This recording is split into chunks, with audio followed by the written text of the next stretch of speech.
Let's close this door. And now, as you can see, I can see what temperature I'm at. I can see the direction of where the heat's coming out. Wow, I've literally never had those lights on since I've bought it.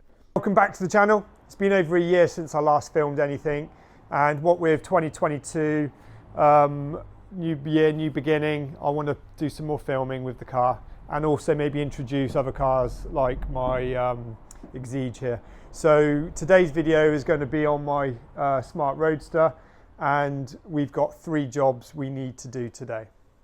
One of the jobs that we've got to do today is an oil change, oil filter. It's been over a year since I last did an oil change on this car. In all fairness, it's only done 1,500 miles in the last sort of 12 months. That's mainly down to lockdowns early on in 2021. I also ruptured my Achilles tendon during the summer at a basketball tournament. And also I've got other cars. So I've got the Exige, I've bought a new camper van, well, new to us camper van, and we've got a daily as well. So, you know, I don't have a huge amount of opportunities to drive these cars as much as I would like. However, this year I'm really keen to do some road trips in both the smart car and the Exige. I will introduce this car to the channel at some point in the next sort of month or so, but most of my 320 followers on or subscribers on YouTube are here to see this car. So as I said, today we're going to do 3 things on it. One's an oil change. The front side light on the driver's side is gone, and it's an absolute pig to get to, so I'll document how you change the side light on these. And one of the interior lights has gone in the dashboard, so I've ordered a new LED bulb for that. So I have no idea how you change it. It comes with instructions, so together we can have a look at how you change that bulb. So first things first, I'm going to get the Exige out of here, get the car in the middle, set up the cameras, and we'll do some filming. Let's do it.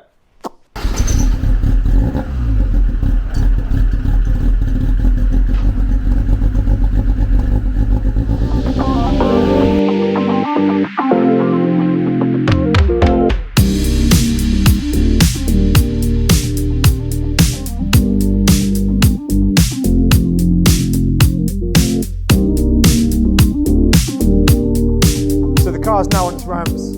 I'm going to leave the oil change till last. So I'm going to work my way from the front to the back. So the first job to do is to change the side light on the driver's side. I've already put the bonnet up. To get access to that light, you now need to remove the driver's side light pod. So you've got a plastic cover, and then underneath that, you've then got the pod itself. You should be able to do this, I hope, with the boot bucket in place in situ. The passenger side, if you ever need to change the side light on that, it's nice and easy. Once that bucket, the boot bucket's out, you've got plenty of room to get to it. The main issue with this side is the water bottle for the windscreen fluid. So it's a bit trickier to get to. So the idea is to get this out of the way, then you've got a small gap that you can try and get to the actual side light, which is just behind there, actually up in that corner there.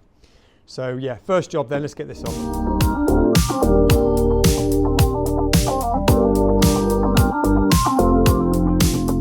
Okay, so I've just taken out the old bulb. It's an old LED bulb and it's burnt out, as you can probably see on camera potentially.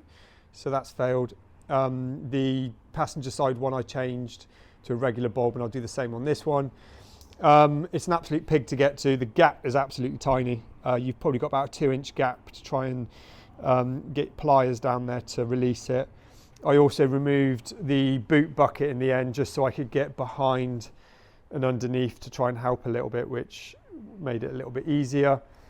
If you're changing the passenger side one, it's a lot easier. You don't have the windscreen bottle to sort of maneuver around. It's literally just this side, which is a pig.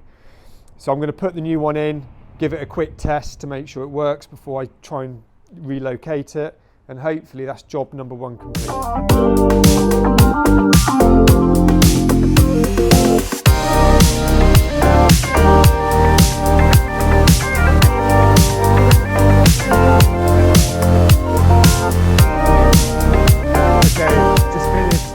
the side light, that was a nightmare. That was a lot harder than I thought it was going to be honest with you.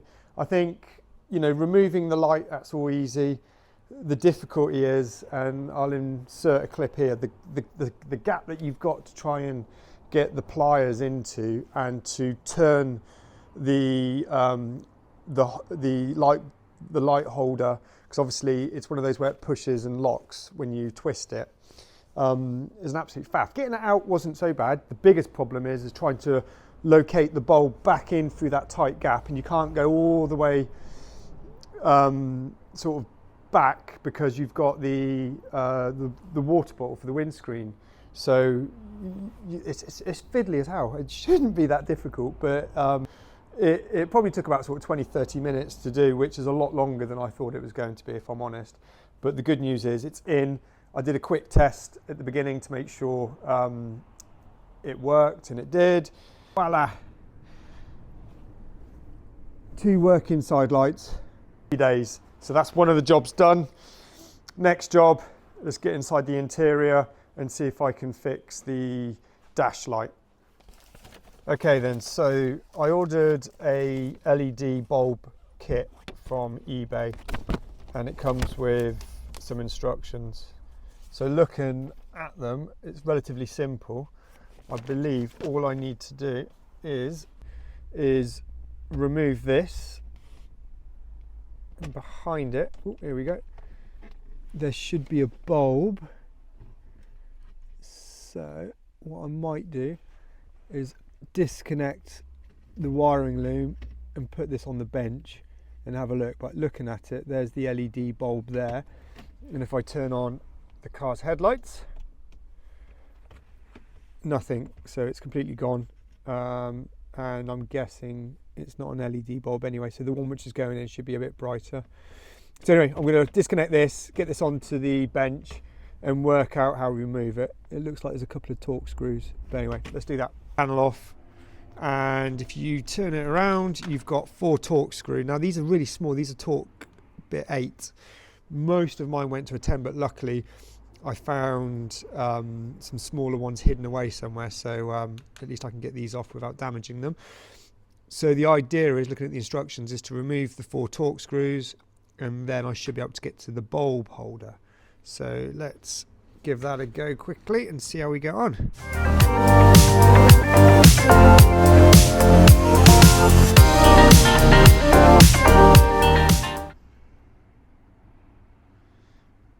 There we go.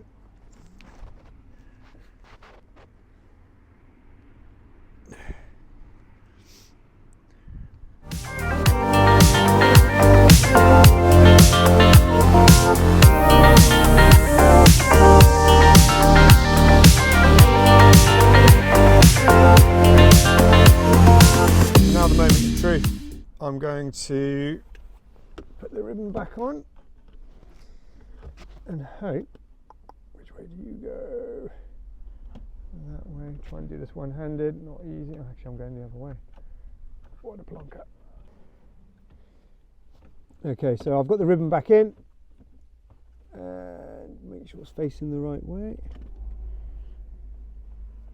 and try and do this one-handed still, and then pop you down. I knocked you off earlier. How do you go back on?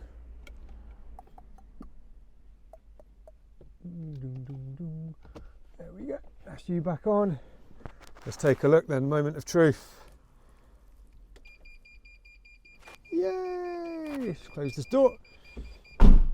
And now, as you can see, I can see what temperature I'm at. I can see the direction of where the heat's coming out. Wow, I've literally never had those lights on since I've bought it, and it looks really crisp actually. It looks much better than the orange lights which are currently sitting behind all of these. So I wonder if it's worth swapping out to LEDs for all of them at some point. But yeah, happy days, good job. Now time for an oil change. So that's the first 2 jobs out of the way. Side lights done. It was a bit harder than I thought it was going to be. There's very limited space to get that bulb changed. Interior light was a real quick and easy one, so I think anyone can do that. Next is the oil change, and if I've got time, I've got a squeaky belt, so I might take a look at see if I can tension up the AC belt. So then I've ran the engine for about sort of a couple of minutes just to warm up the oil a little, so it's easier to run out. Now most, actually as standard, the sumps on the Roadster are normally sealed. There's no sump plug. So if you've not had a retrofitted sump with drain plug fitted, you're going to have to suck the oil out from the top. My one has had the upgrade, if you call it an upgrade. So what I need to do now then is let the oil out. I think it's about 5 litres from memory is what it holds. And here we go. It's going to be gooey. This is always the fun part. See if I can move quick enough. Hang on, here we go. Yay! So I've got another one just in case it's slightly more than 5 litres. Oh. Yeah. Filter is a 27. Righty tighty, lefty lossy. There we go.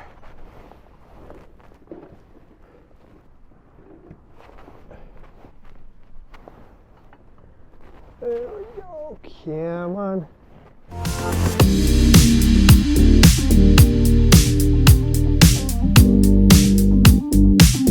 Oil filter's off. It's a really easy job this, to be honest with you. So I'm just going to give it a quick clean, and then in your replacement oil filter you should have an O-ring. Here it is.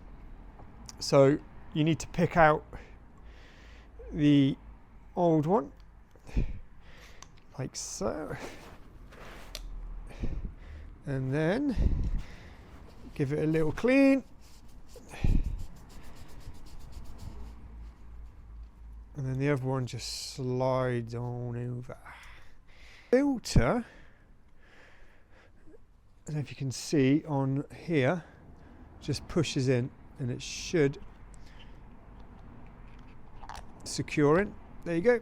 Push that bad boy in, and that is it. Goes back on. That's the filter done. Is it still dripping? No. And then it's just the reverse now. Just put this back on, sump plug back on, and then we top up the oil, and that is the oil change done. Okay then, so I'm about to put some fresh oil in, and I've just quickly removed the AC belt. My AC pipes are fractured, so I'm not using the air conditioner at the moment. I do need to replace them at some point. And on startup at the moment when it's cold, as I say, I've got a belt which is squeaking, and I put new belts on both aux and AC belt when we did the top end rebuild, but I didn't change the tensioner pulley for the AC belt, so I'm not sure if that's what's causing the squeaks or the squealing when on cold start.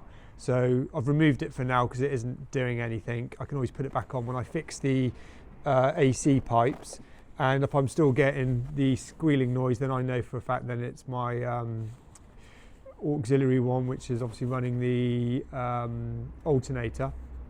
And if that's the case, I just need to tension it more on the AC. I think it sort of pivots and swings out, so I'm not going to do that now. I'm just going to put the oil in, get the car on flat ground, check the levels, and hopefully that's job number 3 done. So yeah, let's get this done.